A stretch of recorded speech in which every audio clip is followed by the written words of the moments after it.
Space எக்ஸ்ப்ளரேஷனில் ISRO பண்ணுற ஒவ்வொரு விஷயமே லேண்ட்மார்க் ஆகிட்டு தான் இருக்குது. அவங்க பண்ணுற லான்ச்சஸாக இருக்கலாம், இல்லை அவங்க பண்ணுற ரிசர்ச்சாக இருக்கலாம், அவங்க கண்டுபிடிக்கிற விஷயங்களாக இருக்கலாம், எல்லாமே உலக நாடுகளை வியந்து பார்க்குற அளவுக்கான ஒரு விஷயமாக தான் இருந்து வருது. அந்த வகையில் இப்போவுமே இஸ்ரோ பண்ண ஒரு விஷயத்தை உலகமே பார்த்து வியந்தது அப்படின்னு தான் நம்ம சொல்லணும். என்ன அப்படின்னா சந்திராயன் 2 சந்திராயன் 3 லான்ச் ஆயிடுச்சு. சந்திராயன் 4 எப்போ அப்படின்ற ஒரு இடத்துல இருக்கிறது. இதனால் மறுபடியும் சந்திராயன் 2 போகிறோம் அப்படின்னா சந்திராயன் 2 வந்து 2019 லான்ச் பண்ணப்பட்டுச்சு. அண்ட் லான்ச்சில் இருந்து லூனார், அதாவது மூணை சுற்றிய பல விஷயங்கள் வந்து நமக்கு சொல்லிருக்கு. அது கொடுக்குற ஒவ்வொரு அப்டேட்ஸுமே இங்கே பண்ணுற எக்ஸ்பெரிமெண்ட்ஸ் அண்ட் இங்கே பண்ணுற விஷயங்களுக்கு கொஞ்சம் கொஞ்சமாக அப்டேட் நமக்கு கிடச்சிட்டே தான் இருக்குது அப்படின்னே சொல்லலாம். ஸோ அந்த இது இப்போ ஒரு லூனாரை சுற்றி ஒரு ஆர்பிட்டில் போயிட்டுருக்கு.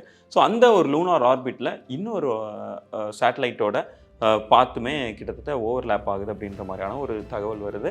அது வந்து கொரியனோட ஒரு லூனார் ஆர்பிட்டர். ஸோ அந்த கொரியன் லூனார் ஆர்பிட்டர் அண்ட் இந்த இஸ்ரோவோட சந்திராயன் 2 லூனார் ஆர்பிட்டர், இந்த ரெண்டுமே கிட்டத்தட்ட ஒரு நிறைய இடத்துல ஓவர்லேப் ஆகிறத பார்க்க முடியுது.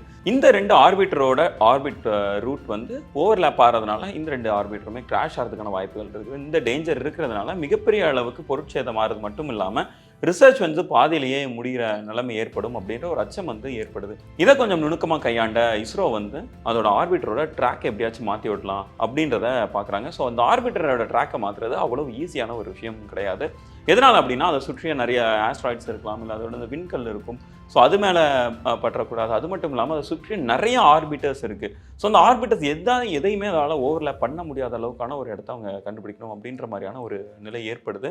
தொடர்ந்து அதுக்கான ஒர்க்கை வந்து அவங்க பண்ணிக்கிட்டே இருக்கிறாங்க. அந்த இடத்த ஓரளவாக இப்போ அச்சீவ் பண்ணிட்டாங்க அப்படின்னே நம்ம சொல்லிடலாம்.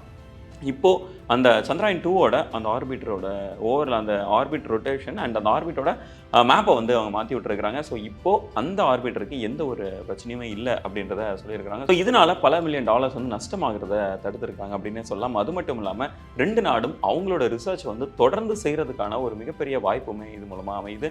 அண்ட் இந்த புது ஆர்பிட் ரூட் வந்து அந்த கொரியாவோட லூனார் ஆர்பிட்டர் மட்டும் இல்லாமல் அதை சுற்றியுள்ள இப்போ இருக்கிற ஆர்பிட்டரில் மற்ற கண்ட்ரிஸோட ஆர்பிட்டராக இருக்கலாம், நாசாவோடதாக இருக்கலாம், இல்லை யூரோப்பியன் இதாக இருக்கலாம், பிரிட்டிஷோட இதாக இருக்கலாம், ஜப்பானோட ஆர்பிட்டராக இருக்கலாம், எந்த ஒரு ஆர்பிட்டரோடையுமே ஓவர்லேப் ஆகாத அளவுக்கான ஒரு ஆர்பிட்டர் அவங்க கண்டுபிடிச்சி அந்த ஆர்பிட் ரூட்டில் சந்திராயன் 2 ஆர்பிட்டரை இப்போ மாற்றி விட்டுருக்காங்க அப்படின்றத சொல்லியிருக்காங்க. ஸோ இதுக்கப்புறமும் இன்னும் பல புதுமைகளை காட்டுறதுக்காக இஸ்ரோ ரெடியாக இருக்காங்க அப்படின்றத மட்டுமே இந்த ஒரு விஷயத்து மூலமாக நம்ம தெரிஞ்சுக்க முடியுது.